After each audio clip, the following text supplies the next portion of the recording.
Hello friends, backpackers versus channel में आप सभी का एक बार फिर से स्वागत है। अगर आपने अभी तक बैकपैकर्स वर्सेस चैनल को सब्सक्राइब नहीं किया है तो ऐसी ही इंफॉर्मेटिव और इंटरेस्टिंग वीडियोस के लिए हमारे चैनल को सब्सक्राइब करें और बेल आइकन को प्रेस करें।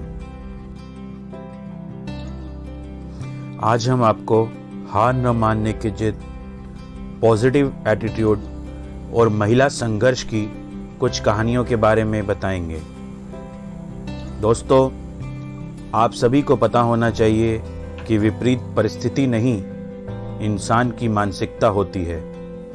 इसी कड़ी में हमारी पहली महिला जो हैं वो हैं ईरा सिंघल।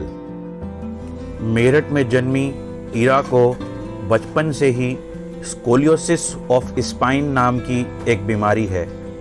इस बीमारी में इंसान कुछ ऐसा दिखता है। ऐसा दिखने वाली महिला के टीनेज के संघर्ष के बारे में तो आप सब अब समझ ही गए होंगे। ईरा के पिताजी बताते हैं कि ईरा का स्कूल में एडमिशन कराने के लिए भी उन्हें कई बार स्कूल के चक्कर काटने पड़ते थे और कई बार प्रिंसिपल को रिक्वेस्ट करना पड़ता था। ईरा शुरू से ही एक ब्रिलियंट चाइल्ड हैं, बचपन से ही एक ब्रिलियंट चाइल्ड हैं ईरा, और उनके पास बीटेक और एमबीए की डिग्री भी है। ईरा के असली संघर्ष की कहानी तो अब शुरू होती है। साल 2010 में ईरा ने फर्स्ट अटेम्प्ट में ही यूपीएससी क्लियर किया और आईआरएस बनी। आपको बता दें कि यूपीएससी में रैंक के हिसाब से ही आईएएस, आईपीएस और आईआरएस होता है। पहले ही अटेम्प्ट में यूपीएससी क्लियर करने के बाद भी ईरा को ज्वाइनिंग नहीं दी गई। Despite clearing the toughest exam in her very first attempt in 2010, Ira was not allowed to take the position in office due to her physical disability, as authorities cited her inability to push, pull and lift.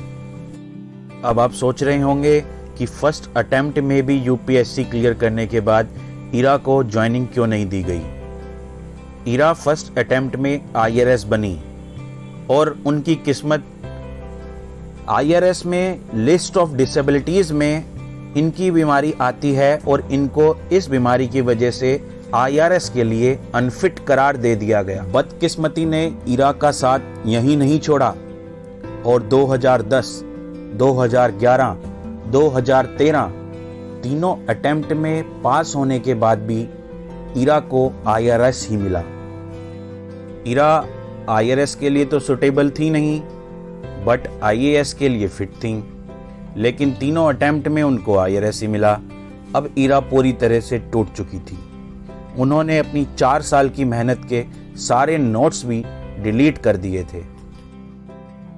अब यहाँ पर entry होती है ईरा के cousin brother की, जिन्होंने ईरा को बहुत दिनों तक फोर्स करके आखिरकार एक बार फिर एग्ज़ाम देने के लिए मना ही लिया और 2014 में ईरा ने यूपीएससी के एग्ज़ाम्स फिर से दिए और जब रिज़ल्ट आया तो इतिहास बन चुका था।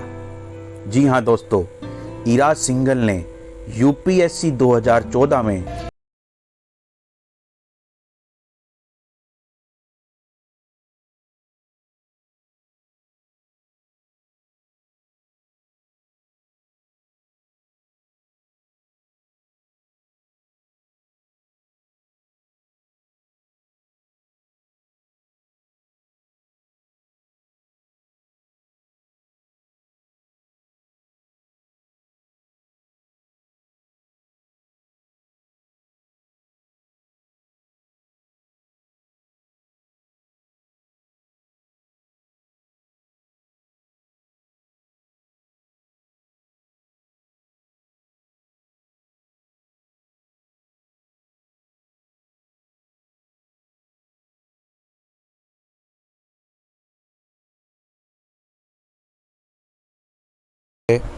बढ़ते हैं प्रांजल पाटिल की तरफ।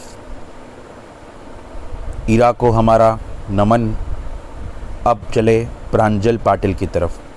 प्रांजल पाटिल ने 6 साल की उम्र में ही अपने आँखों का विज़न खो दिया था। अब आप समझिए, एक तो महिला, ऊपर से ब्लाइंड, ये बहुत ही डेडली कॉम्बिनेशन होता है हमारी इस सोसाइटी में। इसके बावजूद भी प्रांजल ने हार नहीं मानी और दृढ़ संकल्प करा कि कुछ करके दिखाना है। प्रांजल ने 2016 में पहले ही अटेम्प्ट में यूपीएससी क्लियर किया। प्रांजल को 773 रैंक हासिल हुआ, लेकिन प्रांजल के वेट करने के बाद कोई ज्वाइनिंग लेटर उनको नहीं मिला। प्रांजल ने काफ़ी सोचा कि क्या हो गया है, मैं तो यूपीएससी फर्स्ट अटेम्प्ट में ही क्लियर कर लिया है और वो भी मैंने बिना कोचिंग के क्लियर किया। लेकिन प्रॉब्लम यहाँ हुई कि उनको नौकरी मिली थी इंडियन रेलवे में, और रेलवे ने एक ब्लाइंड लेडी को रेलवे में जॉब देने से कर दिया था मना। अब प्रांजल को यहाँ पर रिजेक्शन मिला, उनको 2016 में जॉब नहीं दिया गया यूपीएससी में।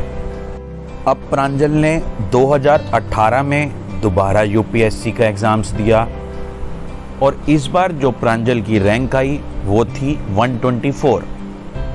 अब एक अच्छी रैंक उनको मिली और उसके बाद ही उनको एर्नाकुलम में पोस्टिंग दिया गया। Meet Pranjal Patil, India's first woman IAS officer with visual impairment.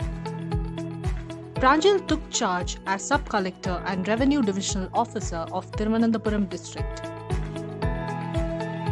Hailing from Ulhasnagar in Maharashtra, Pranjal lost her vision at the age of 6. But there was no stopping her. After completing her postgraduate degree in International Relations from Jawaharlal Nehru University, she cracked the UPSC exam in 2016 with a rank of 773. Though she was offered a job at the Indian Railway Account Service, the offer was rejected when they found about her visual impairment. But Pranjal did not give up. She appeared for the exam again and secured the 124th rank. With our efforts, all of us will get that one breakthrough which we want.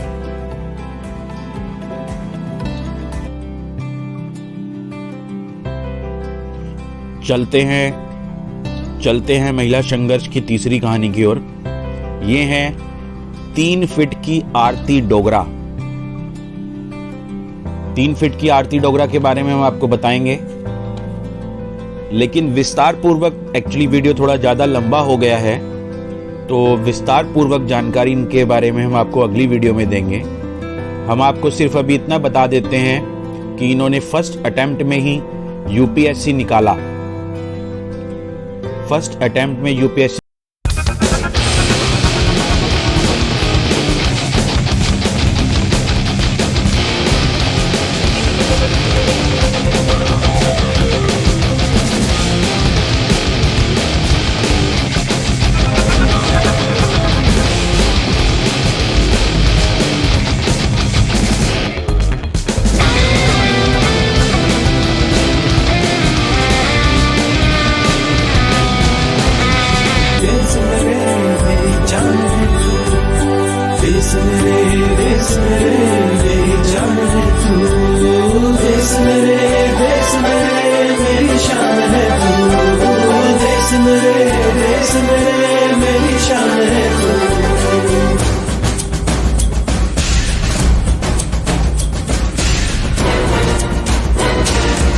तो हमारा आज उद्देश्य यहाँ पर पैदल चल के आने का ये था कि हम यहाँ के आसपास रहने वाले जो लोग हैं उनको इस बात के लिए जागरूक कर सकें कि आपके मताधिकार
की बस तेरे इरादों में है। लोकतंत्र में अपनी पूर्ण आस्था रखते हुए ये शपथ लेते हैं कि हम अपने देश की लोकतांत्रिक परंपराओं की मर्यादा को बनाए रखेंगे।